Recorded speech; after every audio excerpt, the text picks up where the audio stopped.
It's a great pleasure to welcome Angela Saini to the podcast. She's a very interesting musician based in Toronto, Canada. Angela, welcome to the show. How are you? I'm great. Thanks for having me on the show. It's great to be here. Yeah, I've ever since starting this show, I've had a chance to talk to Canadian musicians from every region and area. But I, yeah, I've only recently got a chance to talk to people from Toronto or are operating in Toronto. So, yeah, how do you find the music scene there? It's funny because I'm originally from Calgary, Alberta, and I actually moved here with my rock band more than a decade ago now. But so I have a unique perspective on Toronto as not being from here. And there's a lot of people obviously who live in Toronto who are not from Toronto. And someone's from Toronto when they don't say the T. If someone's not from there, they say Toronto. But Mhm. there's a joke, the locals say Toronto, like there's no second T. Yeah. I think the scene is pretty great for music. I mean, that's why I moved to Toronto with my band, as I mentioned a long time ago. And something else I really love about Toronto is the multicultural aspect. There's people from all over the world who live here. There's all kinds of music and food, and it's a huge city and it's a bustling, metropolis, and I just love it here. So there's lots of benefits to Toronto. Come visit sometime. Oh yeah, I lived in Canada for 4 years, so I got a chance to visit Toronto at least a couple of times. Yeah, so you know what I mean then. Yeah, it's I mean the weather's not always great. It is Canada after all, right? It's snowing right now where I live, but other than that, it's a really vibrant city. Big fan. Oh yeah, I like the restaurants. Yeah, exactly. You can have like just some of the best food at any time of day too. So I love that. Yeah, but it is obviously quite expensive to live. Comparatively, I would say that is true. I mean, just like any big city, I guess, they're comparing us to, London or Manhattan these days, which is crazy. But if everybody wants to live here, I guess that's just how it works. It's unfortunate, but it is a great city. Mhm. Yeah, so what made you move from Calgary to where you are right now? So I started playing in a rock band when I was 15 years old. So I was in high school, and we used to tour around Canada. Canada's a huge country, as you know. So we had moved to Toronto mainly because after thousands of kilometers touring out to come to Toronto, which is sort of the musical, center of Canada. We were always coming out here to showcase or record. We had a showcase in New York a few times, and um, it was kind of an inevitable move. One day we just looked at each other after spending, thousands of dollars on gas and hotels and just always coming out here. We decided, let's give it a shot and move. So, we really put our money where our mouth was. I was very lucky to find really committed, bandmates at a really young age. And, the music I make now, I write a lot of songs about courage and taking chances and stuff like that because I've done it. I did crazy things like when we moved to Toronto, like we had nowhere to live, we had no jobs, we had when I think about it now, it's sort of crazy, but we lived, we stayed on our old drummer's basement floor while we looked for jobs and places to live, and it was in the middle of winter, kind of around this time of year. And but I have to say, I, never looked back. I'm really glad that we took that leap of faith, even after all these years, and even after the demise of the band too. So Yeah, tell me more about the band. What music did you guys record? we were called Supernal, and we put out 4 independent albums. We had this like a rock sound. So I was the singer. I played electric guitar. Three other guys. We had a bass and drums, another guitar player, and you could kind of compare us to like the Foo Fighters or a lot of people compared us to Evanescence. That's the era, because at the time there weren't a lot of female fronted rock bands when I started out. So being a woman in music in that genre specifically when I was getting started was pretty more rare, at least on the big stages. So a lot of people compared us to Evanescence or Foo Fighters. Kind of that rock sound. Definitely not the music I make now, but still, I wrote a majority of the songs and I was a singer. So I really got my chops in songwriting at a very young age and playing on stages. We used to play, I've been playing in bars, since I was 16 years old. So before I was even like legally allowed to be in them. So I feel very comfortable on stage and I'm grateful for like the start that I had at a young age. I think it really has helped me throughout the years. Right. I'm glad to hear it. So how you familiarize yourself with the music scene in Toronto now? Well, when I first moved here, I mean, again, I was in a band at the time, and we really, because we had a lot of momentum going, which was also partially why we moved here. So when we got here, we were playing some pretty great, headlining slots at like the Horseshoe Tavern and some, reputable venues. And we had some people that knew our band. So it wasn't that we didn't know people here, but as anyone, and you would know this too, moving to a new city, especially with such a vibrant music scene, it did take some time to kind of get to know the music scene. And the funny thing about Toronto, I will say, there's so many scenes here, right? Like, I mean, I know you had Kelsey Main on your show, who does country music, which is a big scene in Southern Ontario, and then Dandelion Highway, which I know you also know them. I've played shows with them.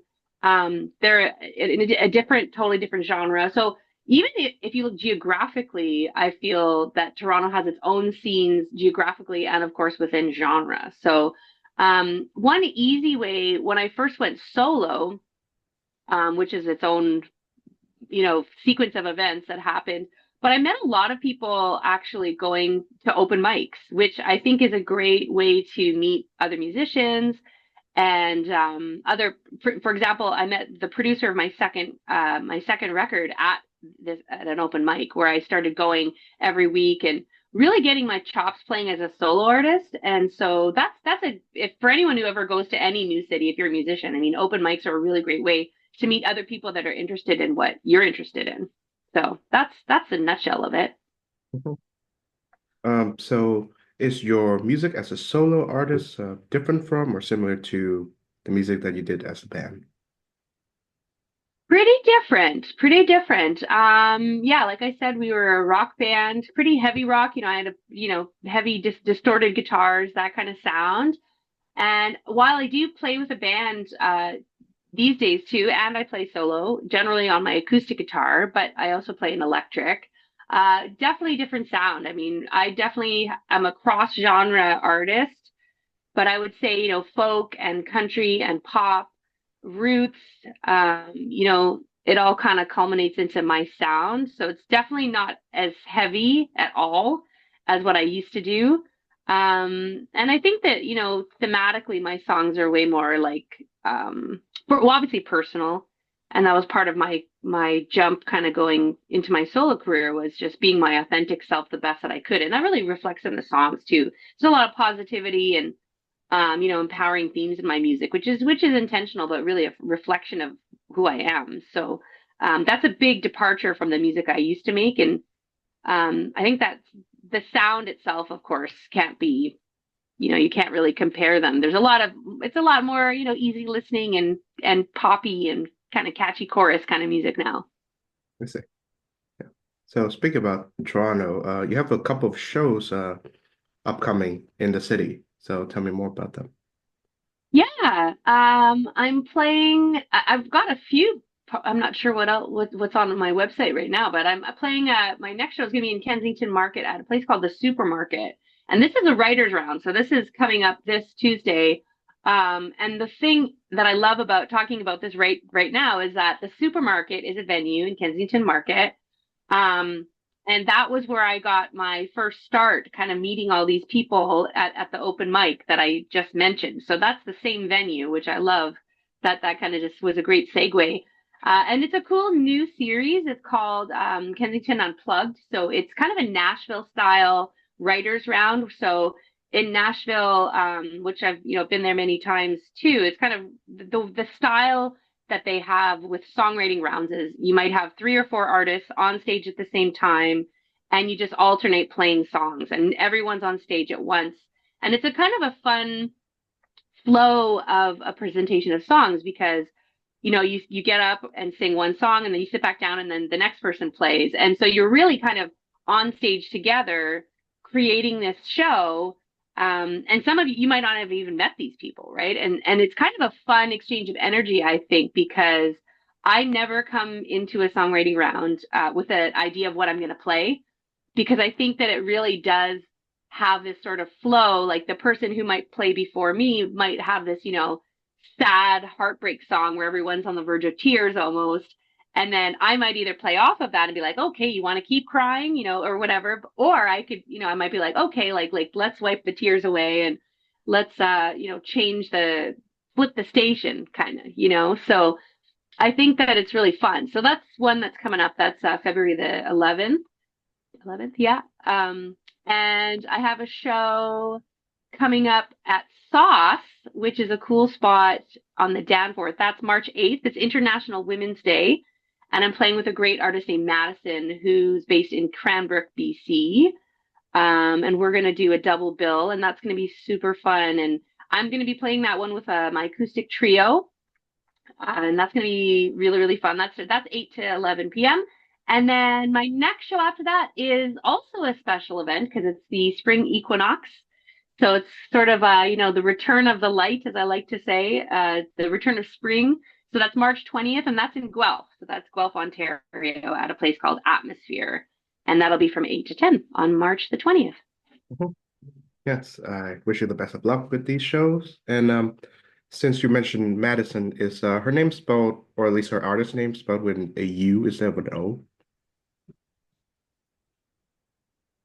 That's right. Yeah, it's Maddisun, I believe. Yeah. Yeah, I know her.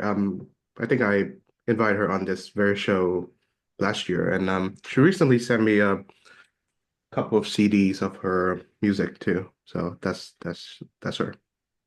Oh, awesome. Yeah, that's great. Yeah, Madison and I met actually at actually, no, we met at Canadian Music Week very randomly in front of a venue in Toronto when she was here. And then we met again at Folk Music Ontario. So there's a conference that happens every fall, and it's a folk conference. And we met there as well and just really hit it off. And I really like her and her style because she's kind of, got that same empowering kind of positive vibe to her music, which I really like. And we really kind of aligned. And so I'm excited to share the stage with her. So that's funny. I love that this is a big, nice, small circle of, the world gets smaller and smaller, right?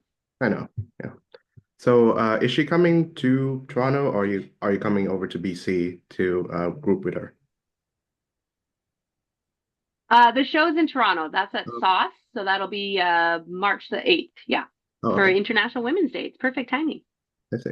Yeah. I think this program will be published around that same time, if not after. So, for those who are Cool. listening, yeah, happy belated, so to speak, International Women's Day, and to you, Yeah, awesome. early International Women's Day. Yeah, thanks. Right. Um, so how do you craft a unique sound for your music? It's funny. I just naturally the first thing I really gravitate towards melody. Now, I grew up listening to, you know, pop music, like Whitney Houston and the big chorus kind of songs, right? And so for me, when I'm writing songs, I'm always thinking about what's the sing-along part, and what's the part that everyone's going to be humming after, because that's the kind of music that I like. And so there's definitely this pop element into every song that I create, intentionally, and also just like it's just what I like to hear. So that comes really naturally to me. And I don't have a huge interest in trying to hone down my sound to fit one genre. So what a lot of people who listen to my music, and you can tell me, if you agree or what you think, but um, I think that part of the reason why it's maybe hard to put me to a specific genre, like I'm a little bit of country, a little bit of folk, a little bit of pop, right? Those are the three kind of main categories. Um, and I just love to make what I hear in my head. So I play acoustic guitar more often than not. That's a predominant kind of part of the sound. And I really like, a good story and a catchy chorus, right? So it kind of all culminates into this sound that a lot of people have said is like kind of hard to describe without using a few different genres. So um, for me, like I've been writing songs for a long time, so I'm less concerned about whether it fits, like, will this be on country radio? Like, to me, it doesn't really matter. I make the music that like I feel in my heart. So that's, as I've gone through my career, that's actually the most important thing to me is not tailoring what I have to say or what I want to share and how I want to share it, meaning like the sound and the production element, to suit what somebody else wants, So if it means that I kind of like have my own lane, so to speak, and sometimes I'm kind of driving in my own lane, that's great. I fully embrace that because for me, the most important part of making music is being like authentic. And that was also partially like the drive when I went solo and started put out my first solo record, which was like 10 years ago. Um, that was probably the most important thing to me. So when I went solo, actually a lot of my industry friends here in Toronto were kind of like, oh, you're going to do a moniker or, have a like create a name for your artist name. And I was just like, nope, Angela Saini, that's my name. That it would, to me at the time, it felt like it would be lying or it would be, you know, kind of fabricating this falsehood if I were to kind of just not show up as my authentic self. So that still stands true today, and that's still who I am. So that was maybe a long answer to a short question, but I think it does reflect in the music. Yeah, I think so too. It's in terms of genre, it's pretty difficult to categorize you. I think the closest thing is I guess alt pop. I don't know if you accept that label, but Yeah, love it. I love all your feedback. That's great. Alt pop. Yeah, that makes sense. yeah. To me, I find if you put the prefix alt or indie in whatever conventional genre label, it creates a new one. It throws audience expectations in a curve. Yeah, I like that. Alt pop. Yeah, that's a cool one. Thanks. I suppose an example of that would be your latest single, which I hope I pronounce it right or at least not very incorrectly. Is Gayatri Mantra? Yeah, the Gayatri Yeah. mantra. Yeah, Gayatri. Yeah. And that's a really, the newest song that I just, sorry, were you going to say something? Go ahead before I Yeah. continue. Yeah, I was just gonna mention that you performed the song in a different language than English, so I would assume to be an Indo-Aryan language. So you can tell me more about that. Yeah, yeah. This is a real departure from everything I've put out up until this point, and it's in Sanskrit. So the Gayatri mantra is one of the most well-known and powerful mantras from the old Rig Veda. So the Vedic scriptures from ancient India. So I'm half Indian. So my dad is from India. He was born in Delhi. And I didn't grow up, I don't speak Sanskrit. I don't speak Hindi either. I did learn Hindi when I was a little kid, but that's all out the window now.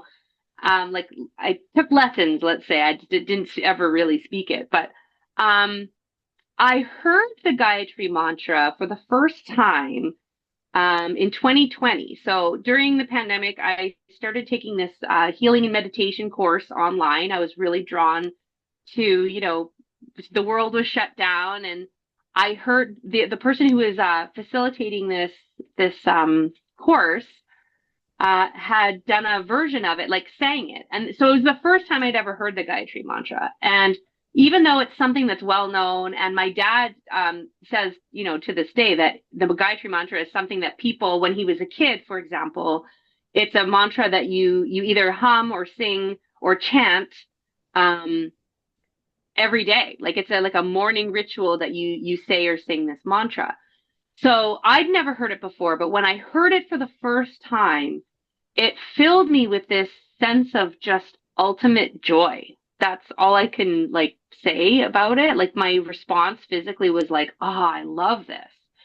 So I was right from that moment. I went and found it online. I mean, on YouTube, there's lots of versions of it. It's obviously very ancient, meant to be chanted. I mean, traditionally. And so over time, I created my own version of it. And I added this Om part, which is sort of like a chorus in my version. And I started playing it live. I've been playing it live probably about 3 years, with and without my band. And I decided to record it. And it's going to be on my new album coming out soon. And I'm really excited because, people that might be familiar with my music are really going to hear a different, side of me. Obviously, it's in a different language. And um, it's just a representation of where I am at, like in a sense of that music can be for healing and music can be for, a positive outcome, whatever that might be for the listener, right? But for me, it was really exciting to have my own version and just make it my own. Mainly because how I felt when I played it, even when I played it live, it just fills me with so much joy. So I'm glad to share it with the world. So it's definitely a departure from my last singles and all the music I put out up until this point. But so far, I think that one, I'm proud to kind of share more of my heritage, but also I think it's kind of fun to pull the curtain back to people who might not be aware of the Gayatri Mantra, right? And people seem to find it really healing. And there are some production things that I worked with a producer, and his name is Devin Lahid, and we added like 12-string guitar and just some like chimey things, and these beautiful like kind of like harmonies. And I think it really turned out really great, and in a pop sense, right? It does have this nice uh, shine to it when you listen to the recorded version. That's wonderful. Yeah, I am. There are a lot of things about India that fascinates me. One of my favorite writers is V.S. Naipaul. V.S. Naipaul. Yeah, he's West Indian, so he's based in Trinidad, but he writes a lot about India. Um, so there's that. And have you visited there? Yeah, actually was just there in October. I've been there 3 times, so this was my third trip, and I went there with my dad. This time was especially special. I mean, again, I've only been there, not many times at all, but my oldest uncle passed away, and we had his ashes to put in the Ganges River. So traditionally, for those who might not know, in the Hindu tradition, when someone passes away, they get cremated, and you take the ashes and you bring them back to the Ganga, as they would call it, Ganges River in English. And it's a way of bringing the body back to the mother river. So in the Hindu tradition is the Ganges River is the mother river. It's like the source of life. So it's like bringing the body back to its source to an extent. That's sort of the thinking of it, the tradition of it. And so my dad and myself went, as well as my cousin and his wife, who it was like their father who had passed. And I really wanted to explore my roots. I wanted to really see the process of this really important rite of passage, for myself. And I also have family there that I, don't know very well that still live in Delhi that I may or may not have even met before. So I really wanted to reconnect with some of my relatives and meet some of them, and really like explore my heritage and like where I come from. So it was a magical trip.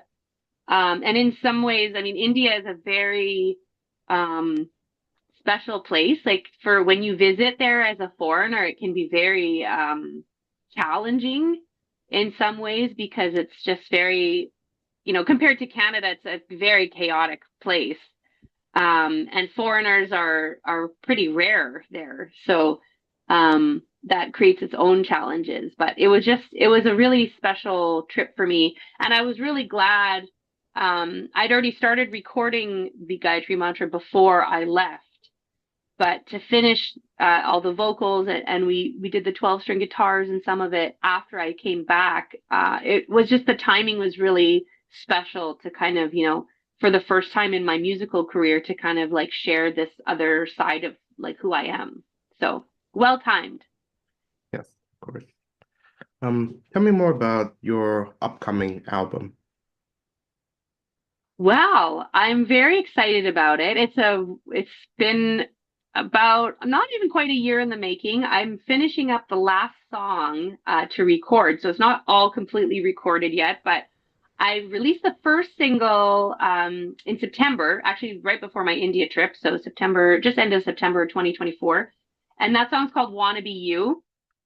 And um I'm excited for that song to be the first song to be released from the album because it really sets the tone of what the kind of themes of the album are because it's really a dive into, who I am, but also just like where I'm at and like what I'm about, like what I believe in. It's very authentic. I think that's a good theme for my music. Because the song "Wanna Be You" is all about just being okay with being yourself and loving yourself for who you are and not trying to be like anybody else.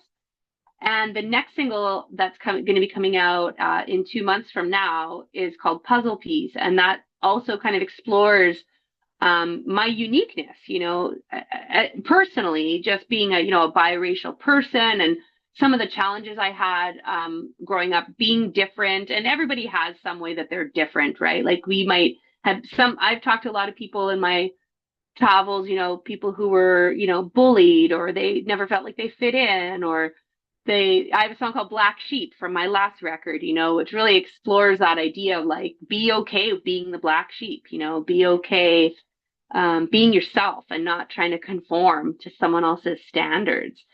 So, the themes are really apparent, I think, like in the singles that, are coming ahead of the album, but the album itself is going to be called Remember Who You Are because the themes of it are just like very positive and empowering, and also just there's some element of like spirituality to it too, of like the days we live in right now. Society is very external based. Like we have social media. I didn't grow up having Instagram, for example, right? So um, I think there is such a importance to understand like that social media is a great tool and I love social media. That's how we met, I think, right? It's a great asset to life and a good tool to use, but I think that there's a danger in social media that I think is probably obvious to some, and we'll see maybe more of the remnants of it as time goes on, but there's also a danger with social media of like we're just so busy looking for external validation, like how many likes do you have? How many followers do you have? How many listeners are listening to this right now? And all of that is external validation. None of it is real, right? It's just a matter of people equating their worth with an amount of eyeballs on what they create. And I don't think that that is a real fair value of even just individuality of someone's worth. Oh, I like this influencer, but they only have 500 followers. Well, does that mean they're less of they have less to offer the world? So I really challenge that. And that's something I'm exploring in the topics of the album and also what the song, Wanna Be You, that really was born out of that idea. So that's some of the common themes in it. Yeah. Um, I had to reduce my use of social media by at least 80%. I find that it is, deleterious to my health, mental and physical, and it's a waste of time too. So Hmm. I mean, of course I do use it when I reach out to people that I want to speak to, like yourself. But other than that, yeah, uh, non-essential uses are, discarded. Good for you. Yeah, well said. That's awesome. And there's a new book that discusses the social media issue. I believe it's titled "The Anxious Generation" by Jonathan Haidt. He's a well-known social psychologist. So if you're a reader, feel free to pick it up. Cool. Love it. Yeah. And that like the studies are out, right? I mean, we're starting to understand the implications for social media, especially with young people. I mean, I think that's the biggest thing that, for me, again, I think as a songwriter, I think that, and this is not everybody who writes music or puts art, any kind of art into the world, writing as well, any kind of creativity. But for me personally, I think that one of the, duties even of being a creative person is as a songwriter, part of my obligation almost is to write about the world around me, right? I mean, if you look at some of the greats of our time, songwriters of our time, like, Bob Dylan or Leonard Cohen, or you could name all kinds of genres, but a lot of the great songs comment on the world around us. That was the original, folklore of before we had recorded music was, how do we know the way of life of the past? Well, through the songs, right? Through the songs and the poems and the storytelling. And so for me, I think it's almost a duty and something that I'm interested in, of course, because if I didn't care, I wouldn't write about it. But um, I think it's something that needs to be looked at. I think it is something that we need to comment on and explore. And like we know this, like this book you just mentioned, that's great. We're starting to realize, our attention spans are lower and people have a hard time focusing and the also the mental health aspects, especially for young people. So I think it's really important to talk about it, and I'm glad to talk about it with you. So that's great. The more people that are like becoming aware of it, the better, because I think a lot of people if you don't know, you don't know, right? You don't even realize what it might be doing to your time too. Like you said, it can be such there was a word you used I really like, non-essential, Oh, how many times do people find themselves like I see it all the time. I've even been at shows, like at live show.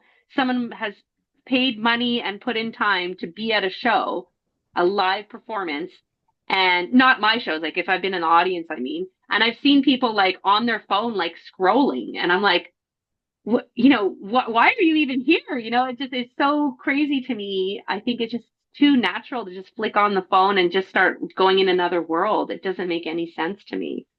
So good for you for, cutting it down and being really like self-aware about that. yeah, thank you very much. Um, and so it's healthier. But and also I'm glad you mentioned Leonard Cohen and Bob Dylan. I think we can focus an entirety of our conversation talking about them. I'd like to mention too that one of my favorite Cohen songs is Anthem. That appeared in his 1992 album, The Future, and it has that wonderful. Yes. Um, there's a crack in everything. That's where the light gets in. That Oh my gosh, I love that line. that's wonderful. Yeah. That is such a and again, I it goes back to the songs like, and I know that there's an old Japanese saying that kind of like I know it's not the same thing exactly, but I've heard like philosophically there are, more ancient ideologies that talk about how, do we get stronger? We're talking about humanity, right? Like like how to live, in a sense. But songwriters, someone like Cohen, like that line, I know what you're talking about. That is such a great way to paint that picture of there's another recently I was on YouTube. I can't remember who I was watching, but it was just like a kind of a motivational thought leader. And they were talking about just on the same vein here, when you break a bone, your bone when it like once you break a bone, when it grows back, it's actually stronger, right? And so since I heard that, it's just so recent, which is why I bring it up because I'm like, oh, there's a song in there, and so I think people like Cohen or like that line specifically. I mean, that is such a great way to show ourselves back at us, right? I think that's one of the beauty, the duty of a songwriter is to show ourselves back at us through songs. Those are the greats, the people who really invite us to look at ourselves. And lines like that, where, someone could be going through like a really hard time and then hear that song and realize like, oh, like this is happening for me, not to me, like yeah, I'm glad you bring that up. That's just such a great example of that. The power of songwriting and how it can affect the listener to such a great extent that, music can change the world. I really do believe that. Mhm. Yeah. I believe the it's the Japanese art of kintsugi, or kintsugi. Yes, thank you. Yes, Um, thank you. ceramic arts, I believe. The vase or the object is broken, and then um they fill the cracks with gold dust. So That's it right. retains the traces of it being broken, but it's made more beautiful due to the fact Hmm. Yeah. the Yeah. I design. love that. But oftentimes, I do find that people like Cohen or Dylan, I find that their later works are more profound than their earlier works. Not that their earlier works are not great, but I enjoy later Cohen than earlier Cohen, and the same goes with Dylan. And I wonder, does a kind of longevity make songwriting better? I would think so. I mean, I'm not an expert in this field, but my theory on what you're saying, I would agree. Most of, I mean, it depends on the artist, right? Of course, because there's other examples where, and anyone could, it's art, so it's all subjective, right? But I think that the beginning of an artist's career or a songwriter's career, rather, to focus on the songwriting, I think that sometimes there are pressures in place, could be commercial pressures, in the case of, and I don't know the back history of like all these artists and what they went through with their record labels and et cetera. There could be so many more aspects at play, but I think that when you're starting out, one, you're just a newer writer, right? So you're newer at your craft, which doesn't mean you're not writing great songs. But I think that maybe as you have success and, you know that you don't have to please your audience the same way because you have longevity with your fans, for example, or you're not trying to please radio or you're not trying to chase some kind of commercial success. Because I think that especially when you're in the bigger, the upper echelons of songwriting or any kind of in the music industry, there's a lot of external pressure on you in the sense of pleasing the record label or trying to sell a certain amount of seats or making sure you get, chart on Billboard or whatever it might be, right? So I think as you age, quote unquote, age in your career, I think that you can take more chances because you have the longevity and you've proven yourself already in a commercial sense, perhaps. But also, I think that we get better as writers, just like any, like an athlete, for example. Like if you're a basketball player and you're starting out when you're 16 and then you look at when they're 26, I mean, you can't compare those two players unless they've, really, I mean, there's other external factors, of course, but it's just an example of like the more you flex that muscle, or you work that muscle, it gets stronger, right? And that's not to say that older writers don't write terrible songs. I mean, we all write terrible songs to get to the good ones, right? So, yeah, I would agree with you. I think that's a really interesting take on it. And I think that there's some truth there, just like any craft, right? Look at a painter, right? You're most likely to have the best works coming later on in someone's career than when they just started learning how to paint, for example. So, Yeah, of course. Do you find yourself to be a more improved songwriter than when you first start out songwriting? yeah, I absolutely do. And it's whether, and I do co-writing as well. Like I do co-write some of my songs and some are written just by me. But I think when I look back at my old band, for example, right? Like my first rock band that we discussed, we put out our first record when I was like 19 or 18. And when I look at the songs, I mean, some of them I'm just like, wow, these were, and of course we're our own self-critic. We're our own worst critic, of course. So it's my perception. But when I look back at some of the first early songs. Some of them are, gems that I'm like, oh, I'm glad I wrote that. And other times I'm like, what was I thinking? That doesn't even make sense. So I think that and I've taught songwriting as well. I've mentored younger writers and done workshops and things with younger writers, which I really enjoy doing actually, to kind of share my craft and all the things I've learned and the work I've done.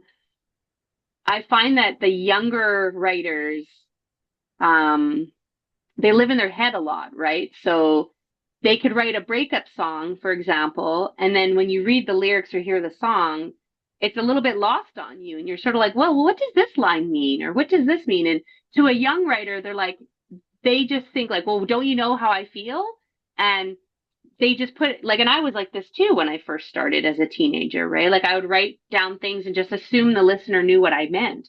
But your listener, you have to tell them, right? Your listener is just listening, even if they're digging in and not listening passively, you have to give them that information. So you might say something that's kind of ambiguous, but to the writer, they know what they meant, but your listener doesn't. So I think that disconnect is very common with kind of more inexperienced writers, and it's natural because everybody lives in their head and thinks, well, of course you should know what I mean because I wrote it down.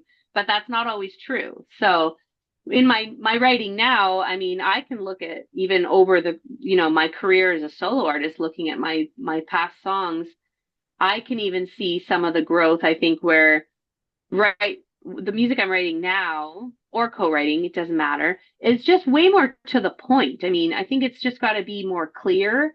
And it doesn't mean that it's like being dumbed down or, anything like that. I think it's more like a choice of words and the choice of words that you choose not to use. Because I think what you don't put in is just as important as what you do put in.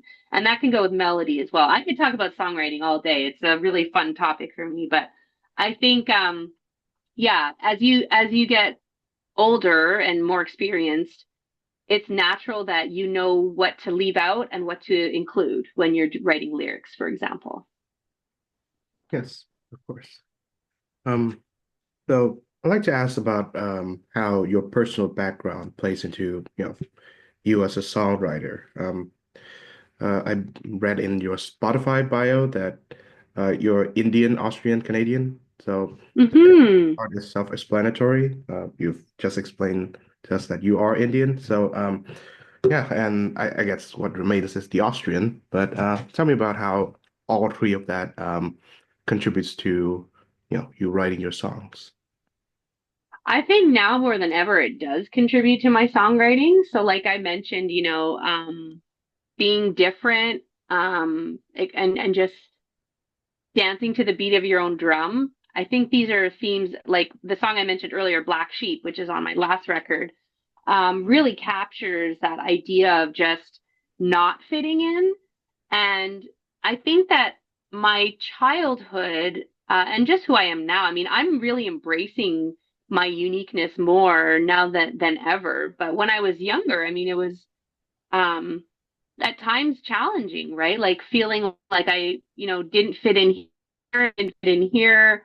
Like I used to go to temple. Like I went to a Hindu temple when I was a kid. We went every Sunday, and my mom and my brother and I were the only white people there, and that's was, fine. And but growing up, like you kind of feel like this other, or you get used to people kind of like looking at you, going like, how do you fit in here, And going to India, I definitely felt that way. I'm the fakest blonde ever. I'm not a traditionally blonde person, but going to India as a blonde person will just get you. I mean, immediately you get attention for that and being, looking like a foreigner. So um, that has its challenges. And so I think my upbringing now more than ever really does kind of influence my art, but in a really celebratory way because it for the listeners, who kind of gravitate to my work, maybe they can relate in some way. It doesn't have to be racially or other ways that I stuck out. When I was a kid, I was, not to brag, but I was really smart, so when I was in school, I got kind of, what's the word I'm looking for? I was isolated from other kids because, for example, when it would be time for math class in my grade 5 and 6 year in elementary school, it would be time for math and everybody did math together. And then Angela went to a different place and did self study because I was like above like the average for math. So for me as a kid, that was like, I mean, it sounds dumb to say it now as an adult, but like as a child, that was like a super spotlight, like geeky kid, like doesn't fit in, can't do math with the other kids. I mean, that was isolating. It was sort of like, because when you're a kid, I think all you, and I think humankind, in general, we are social beings. We feel like we want to be a part of the group, right? We want to feel like we belong in a group. And I mean, look at the state of the world. That's the world we live in now. Everybody's, this sort of tribalism, like you're over here and I'm over here.